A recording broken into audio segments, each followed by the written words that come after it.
Sure, the Dolphins are 3-6. Sure, there's plenty to be upset about with the way the season's gone, with the injury to Tua, with all that kind of stuff. But I am here to give you the bright side of it. And that's why I'm talking about how the Dolphins keep getting good news. They just got more good news after their victory against the Rams. It was kind of fun that it was on Monday night to see the sloppiest of halves, right? To see the sloppiest of gameplay halves in the first half. But that's okay, because Miami didn't bring their best game totally, but they won. They won in a way that we don't always see them winning. We saw them win on the road. We saw them win with great defense, where their defense has not traditionally been that great over the last few years. You can admit that. It's okay. And we saw them win when their offense wasn't clicking on all units. Nobody had just a massive day for them. It just didn't happen. And yet they found a way to win, and honestly, in some ways, almost win convincingly. So let's talk about what that looked like, why there's even more good news on the horizon. We're going to look at the schedule. But before we do that, if you're newer to the channel, we've done some Dolphins videos in the past. They're always all over the place with how many people watch them. But if you want to get more content, just hit that like button, hit that subscribe button, and we'll continue to put out Dolphins content. We're Lions fans. We don't joke about that. Yes, we've had a good 3-year stretch, but we love the NFL. We love talking football, and a lot of teams that the national media just doesn't seem to talk a ton about. And so we want to be there. We want to talk about this. So let's look at a couple of things here. First, I want to go to an article where I didn't like the title for Dolphins fans, and I'm going to make the argument that it's 100% wrong. And here's what it says. It says, Dolphins can feel good about a win over the Rams, but it's probably too late to matter. Okay, hold on a second. Is it? Is it too late to matter? Hit me in the comment. Do you have any hope for this Dolphins team? Do you think they have a chance? Because I'm going to make an argument first in schedule and then also what I saw in this game that can say I think they do have a chance. All right, so I lied. I'm going to go in completely different order than what I said before. All right, Tua wasn't great, right? And you won when Tua wasn't great. He struggled to an extent offensively. He was 20 of 28, so he still had some of the efficiency there. He had a touchdown and he had a pick. He took 3 sacks, but he kept getting back up. He only had 207 yards, and he wasn't phenomenal. Achane couldn't get it going on the ground. 12 carries. The team as a whole, if you look at the box score, 22 carries for 67 yards. It wasn't going for the offense, but the defense was very, very good. And you have to point to a couple of different reasons why it was. And I think the different one is Zach Seiler's return. I think that was under the radar for the average football fan. And that's what we do here on this channel, is under the radar. All right? But if you love trench play, if you love under the radar stuff, you understand how good he is. All right? The Rams understand how good Zach is. He was double teamed 25 times on the night. All right, that's 58% of the time. And that's of his 43 pass rushing snaps. Yet he still managed to record a couple of pressures, which is, super, super impressive.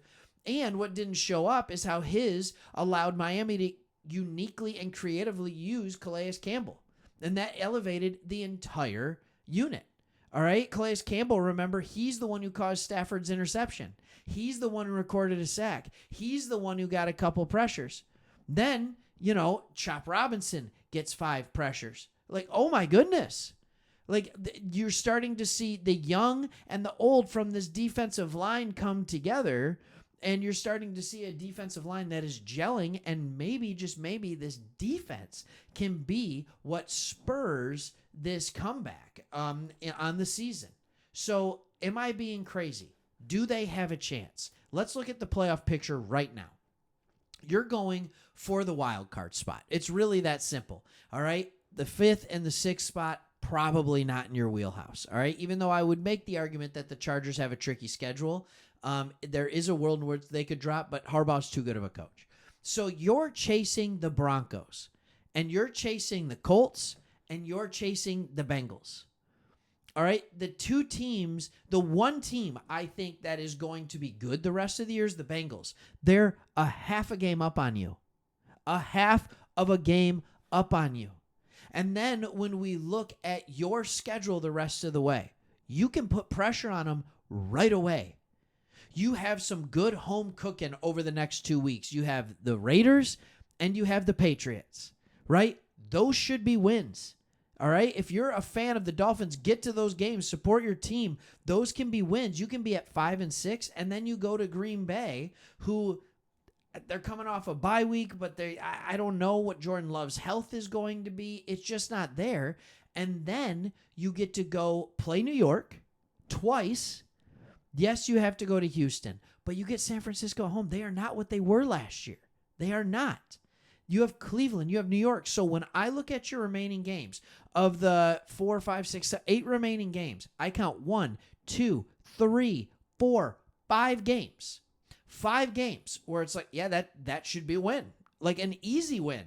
And then there's 3 games at Green Bay, at Houston, and against San Francisco where it's like, that's a toss-up.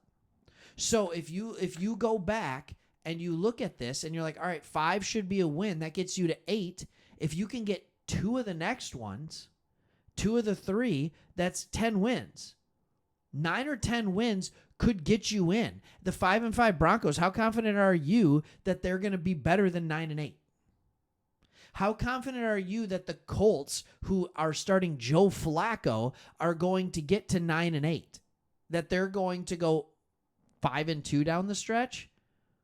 I don't think so. All right. And then the Bengals. Let's look at what the Bengals have left. All right. The Bengals, 4-6, to get to 9-8. They have to go to LA, a team that's sitting above them in the standings and is playing phenomenal defense. All right. That is this Sunday. All right. Sunday Night Football. They have 2 games against Pittsburgh. They have to play Denver, another team. So these teams are all playing each other. They're going to be beating up on each other.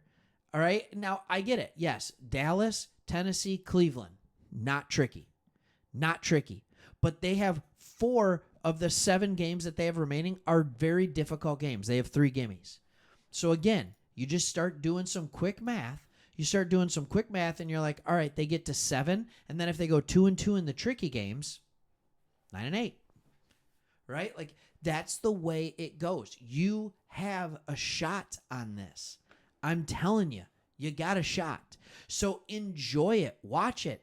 I remember last year, the Packers, or 2 years ago, last year for the Packers, 2 years ago for the Lions, right? Both of them were out of it. 2-6, 3-6. I think the Packers were at one point last year. Packers made the playoffs, won a playoff game. 2 years ago, the Lions were 2-6. They get all the way to 9-8, beat the Packers to keep the Packers out of the playoffs. And Aaron Rodgers last year. Crazier things have been done, and your schedule favors you to this point. I also look at the most recent games that you have played. You beat LA on the road. You hung tough. What a great game against Buffalo. Just couldn't get it done. Arizona, at the time, it's like, oh, this is a bad loss. This is it. Tua came back. We still lost to Arizona. What has Arizona done after that game? They went out and had 2 just crushing victories. All right? I think it was they spanked the Jets and the Bears. Bears first. All right? We don't like the Bears on this channel, just in case anyone was wondering. So, I think there's a shot for Miami. Hang tight. If they keep piling up wins, we're going to keep talking about how they're going to do it, and we're going to keep talking about things. Not to mention, this is a team that loves their coach. All right? And the jury's out there on how good of a coach he is, but he has the opportunity to show it for a team that couldn't get over the hump. Right? Maybe this is exactly what they needed.